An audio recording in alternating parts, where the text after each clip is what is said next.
Bem-vinda ao encontro online da Tribo Mãe. Esse conteúdo foi dividido em algumas partes para facilitar o acompanhamento. Não esqueça de assistir todas elas. Tá?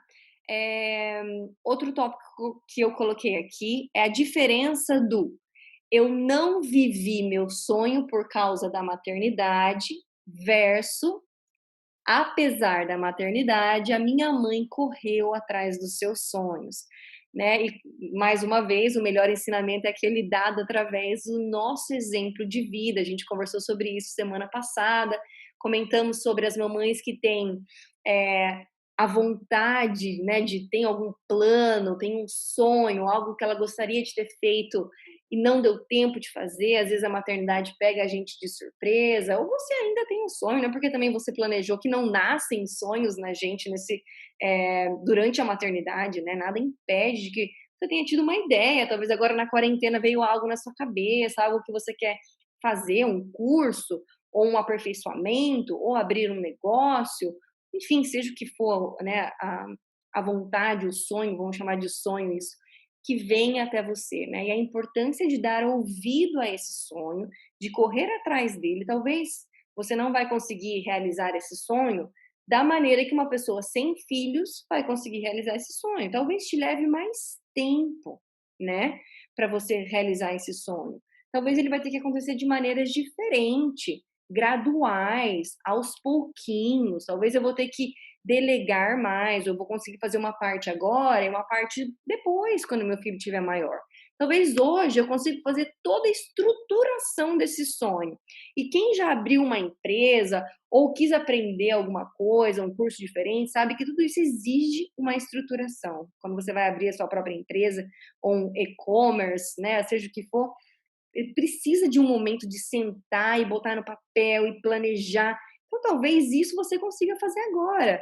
Mas a execução do sonho, você precisa que seu filho esteja um pouquinho maior. Então, vá fazendo por etapa o que você consegue fazer agora.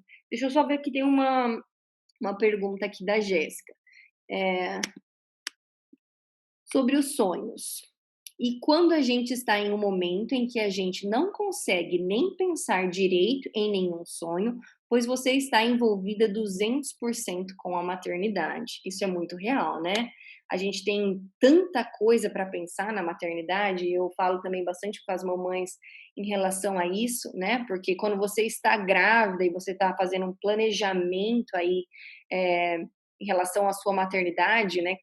Você tem uma lista gigantesca de coisas para comprar, tem uma lista gigantesca de coisas na sua vida que vai mudar, coisas que você nunca parou para pensar, né? Tipo, eu vou introduzir uma língua diferente para o meu filho, ele vai ser bilíngue ou não, eu vou querer que ele faça qual tipo de esporte, são tantas questões, né? Vou amamentar, não vou, vou compartilhar a cama, não vou, são tantas situações que acontecem que às vezes a gente realmente fica hipercarregada, né? E a gente tem que tomar muito cuidado, porque a maternidade sobrecarregada, ela pode causar o mommy burnout, que eu já conversei com vocês a respeito disso no meu Instagram. Quem não viu, fica salvo nos destaques. Eu falei sobre o mommy burnout, que é muito sério, é uma patologia, né? O mommy burnout. É, que está linkado com o burnout de trabalho, né, em relação ao trabalho. Então, a gente não quer atingir esse período, né, essa patologia. O que eu diria para vocês que não conseguem nem ter sonhos porque estamos tão envolvidos em relação à maternidade? Às vezes, isso acontece porque também o que consumimos é tudo relacionado à maternidade.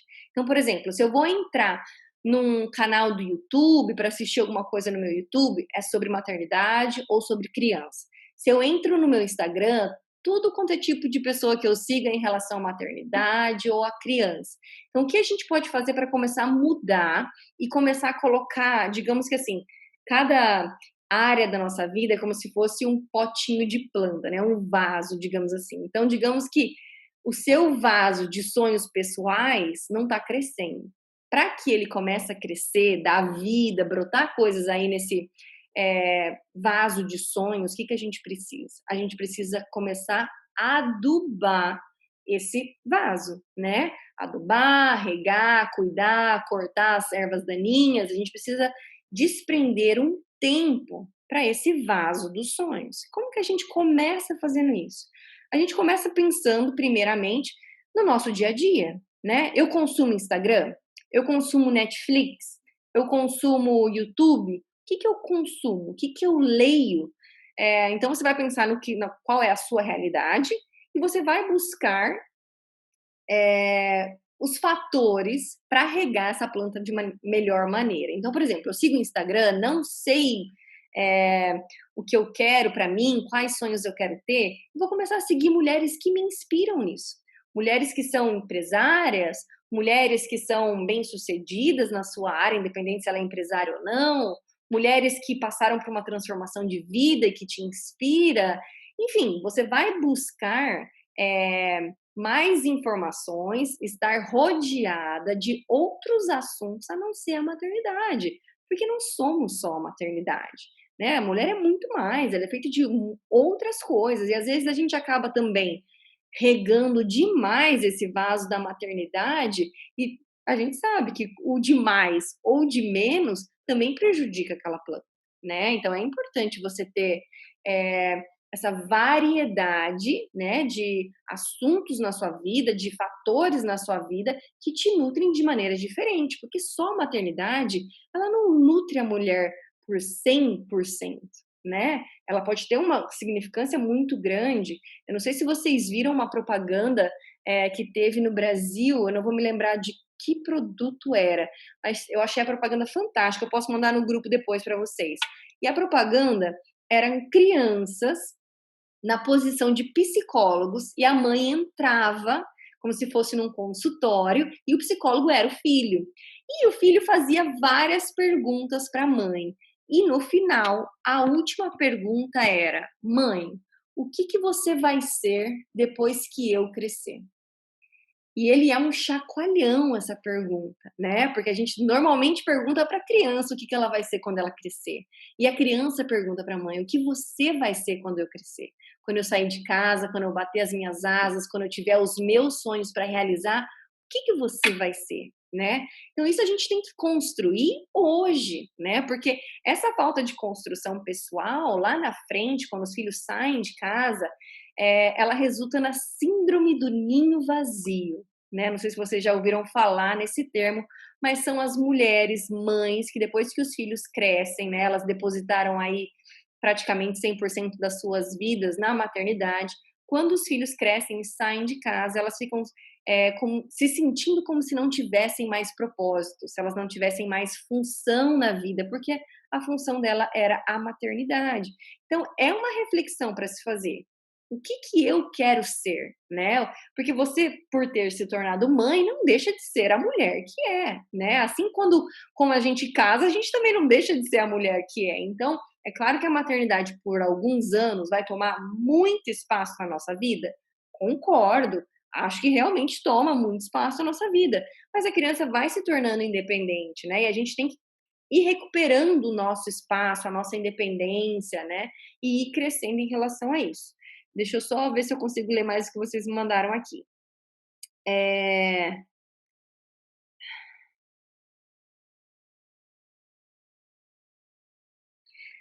a divisão entre os sonhos que eu tinha antes e a maternidade. Existe realmente essa divisão e uma culpa, né, uma carga pesada de achar que muitas mães acham que se eu agora der sonho, alimentar esse vaso dos meus sonhos próprios, isso faz de mim uma mãe é, ruim ou uma mãe menos boa, digamos assim, né? E muitas mulheres acabam colocando esses sonhos na gaveta, com medo, né, do julgamento, na verdade, de fora, né? A gente recebe muito esse julgamento de tipo, ai, mas você voltou a trabalhar, ele é tão pequenininho.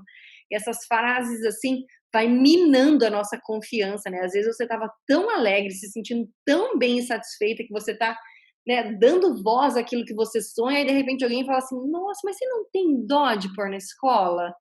E aquilo já desconstrói tudo aquilo que você tinha dificuldade, foi ali aos pouquinhos, colocando os tijolinhos, e alguém vem e joga esse baldão de água. E é o que eu falei para vocês. Se hoje o seu bebê é muito pequeno, você não se sente confortável em fazer o seu sonho acontecer, começa pelos bastidores do seu sonho. Programa ele, planeja ele, divide ele em etapas. O que que você consegue fazer hoje?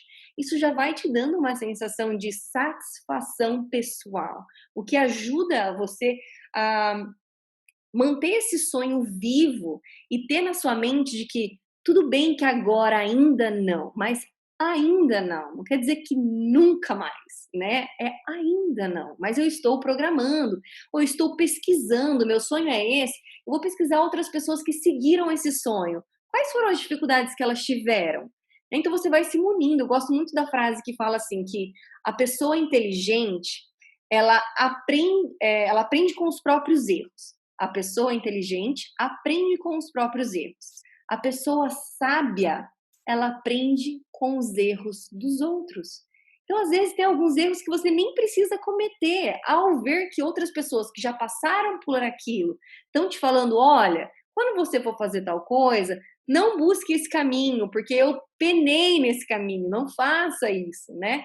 Você vai se munindo. Então, na hora que chegar o seu momento de fazer aquele sonho acontecer, você já está muito mais preparada, você já tem uma visão diferente, né? Visões de várias pessoas que já passaram por aquilo. Então, tem maneiras de fazer o sonho acontecer sem efetivamente, naquele momento, sacrificar toda a maternidade ou toda a vida que você está vivendo para fazer aquele sonho acontecer, tudo bem?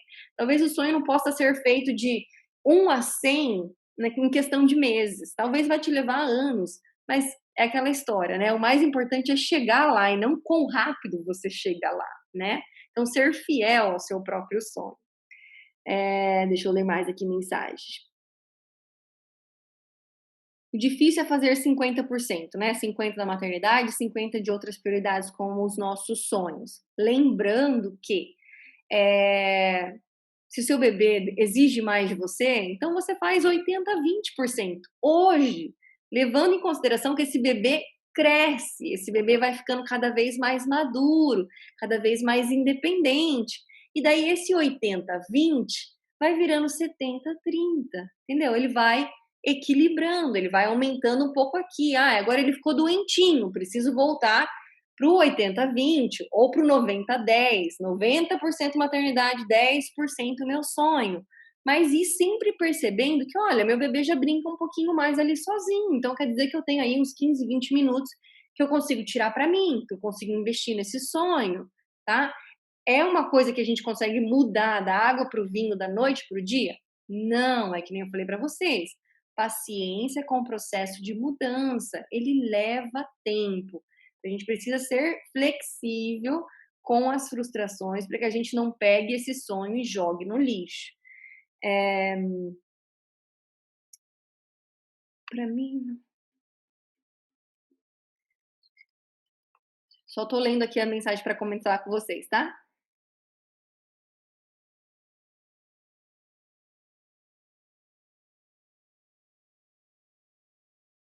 Ah, legal essa mensagem que eu recebi. Eu não li em voz alta, porque tem algumas mensagens que estão vindo como privado. Aí eu não sei se posso ler ou não. Mas é um comentário a respeito, vou falar bem genericamente, sobre coisas básicas, né? A gente acha difícil, eu tô falando aqui de sonhos, e tem muitas mamães que estão passando pelo processo de fazer coisas básicas, já é muito difícil. Quiçá sonhar com coisas grandiosas, né? Então, assim, ai, Marília, eu mal consigo ler um livro. Como que eu vou ter um sonho, fazer pesquisa em relação a esse sonho? Então, assim, uma das coisas que a gente trabalha muito em terapia, tá? É claro que entendam que eu tô falando genericamente, tá? Eu não sei o caso específico, quais são as suas circunstâncias, a sua personalidade, é diferente de uma terapia individual, tudo bem? Vou falar bem genérico aqui. Mas um pouco dessa gestão da maternidade, ela vem muito carregada, e vai doer o que eu vou falar, mas ela vem muito carregada de culpa própria, do sentido de eu tenho que estar presente o tempo todo. Se eu botar um brinquedinho no chão e colocar o meu bebê lá, eu tenho que estar o tempo todo brincando com aquele bebê. eu tenho que alimentar o meu bebê, não pode ser o meu marido. Ou eu não posso, por exemplo, eu vou colocar o meu prato, eu vou fazer a minha torrada, o meu café, o meu pãozinho, o meu bolinho, e eu vou fazer a mesma coisa, ou, né, independente do que a criança está comendo, às vezes é um bebezinho, vou fazer uma papinha, digamos, de manhã. E eu vou comer o meu enquanto ele está comendo. Então é uma colher para ele, uma colher para mim. Uma colher para ele, uma colher para mim. Eu vou botar o brinquedo no chão, eu vou deixar, ele vai brincar 5 minutos, mas naqueles 5 minutos eu vou pegar o meu livro, eu vou ler o meu livro enquanto ele está brincando. Normalmente a gente tem uma sensação de culpa de que, nossa, eu não estou dando atenção para o meu filho. Eu não estou dizendo para vocês encontrarem atividades ou motivos para negligenciar o filho. Não é isso. Mas quantas vezes no dia a sua criança brinca? Quantas vezes no dia a sua criança come? Não é preciso em 100% delas estar ali o tempo todo com aquela criança, entende? Então, assim, na hora do almoço, eu vou parar tudo, porque é uma introdução alimentar, ele ainda está aprendendo a comer e eu vou me dedicar mais àquela alimentação, eu quero estar mais presente. Mas no café da manhã e no café da tarde, eu vou fazer uma coisa mais leve, eu também vou comer, né? Ou a gente vai brincar de manhã eu sou toda dele, toda a atenção que ele precisar, eu tô ali para dar. Mas à tarde, eu vou ler o meu livro enquanto ele brinca, ainda que eu esteja sentada no chão, a criança do meu lado brincando, e ela vai estar do meu lado e subindo em mim, do meu lado e subindo em mim, e eu vou estar ali lendo com aquela maior dificuldade. Eu sei que não é simples, tá? Mas se você conseguir ler uma página naquele dia, poxa, é uma vitória, sabe? Conforme vai passando o tempo, a criança também vai entendendo que aquele é o momento da minha mãe, né? Ela tá lendo ali. A gente vai passando isso para ela, olha, você tem os seus livrinhos, vê as figurinhas do seu livrinho. Agora a mamãe tá lendo o livro dela. Na primeira semana ela vai entender isso? Não é isso que eu estou dizendo.